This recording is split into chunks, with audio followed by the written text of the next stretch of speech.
Hi மக்களே, தளபதி ஆட்சி எப்படி இருக்குன்னு பார்த்தீங்களா? அதிரடியாக இருக்கும். அதுபோல் மக்களுக்கு பாதுகாப்பாகவும் இருக்கும். இனிமே தான் மக்களுக்கு என்னென்ன பாதுகாப்பு என்பதை தளபதி யார் ரெடி பண்ணிகிட்ருக்காரு பாருங்கள். பாருங்கள், சிங்கப்பன் அதிரடிப்படை எப்படி தளபதியுடைய ஆட்சி எப்படி இருக்கு? பெண்களுக்கு பாதுகாப்பு. இதுதாய அரசியல், இதுதாய தளபதிங்கிறது. இதுக்கு முன்னாடி தான் ஆட்சி ஆண்டாங்க.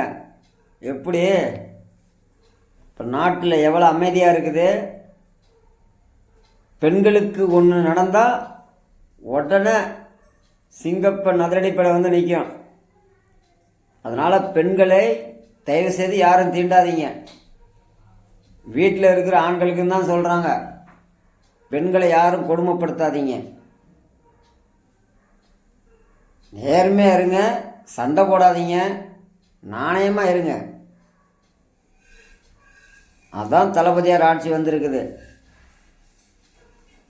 பார்த்துக்கங்க மக்களே,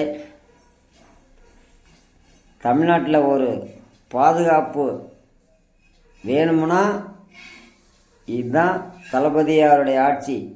தளபதி ஆட்சி இனிமேல் பயப்படாமல் எங்கே வேணாலும் போகலாம். பெண்கள் பயப்படாமல் எங்கே வேணாலும் போகலாம். பெண்களுக்கு உறுதுணையாக இருப்பார் தளபதி. இதுதாங்க தளபதிங்கிறது, சிங்கப்பெண்.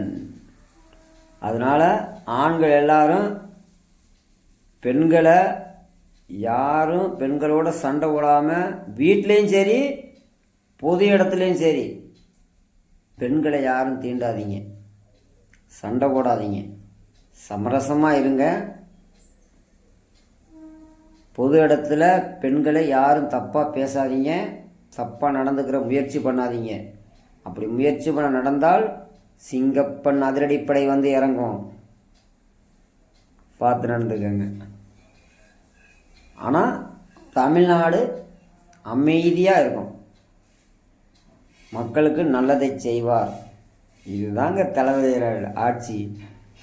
தளபதி விஜய் சாருடைய ஆட்சி தான். எப்படி ஆக்ஷன் எடுத்தார் பார்த்தீங்களா? அதிரடியா, எவ்வளோ அமைதியாக இருந்து இனிமே தான் இருக்குது அவருடைய அதிரடி. ஒவ்வொரு அதிரடியும் இனிமே தான் இருக்குது. எப்படி இருக்குது இப்போ தமிழ்நாடு? அதுதாங்க. முன்னாடிலாம் ஆட்சி ஆண்டாங்க, அப்படியே அலங்கோலமாக இருந்துச்சு. இப்போ அதிரடியாக இறங்குது. மக்களுக்கு பாதுகாப்பு, நலத்திட்டங்கள் என்னென்ன பண்ணிட்டு வர்றாரு. அவர் வாழ சிம்பிளாக இருக்கிறாரு, எதையோ யோசிக்கிறாரு, டக்கு டக்குன்னு இறங்குறாரு களத்தில். இதுதாங்க தளபதியாருடைய ஆட்சிங்கிறது. மக்களே, மக்களுக்கு நல்லது செய்வார், யாரும் கவலைப்படாதீங்க, கான்ஃபிடண்ட்டாக இருங்க. தேங்க்யூ.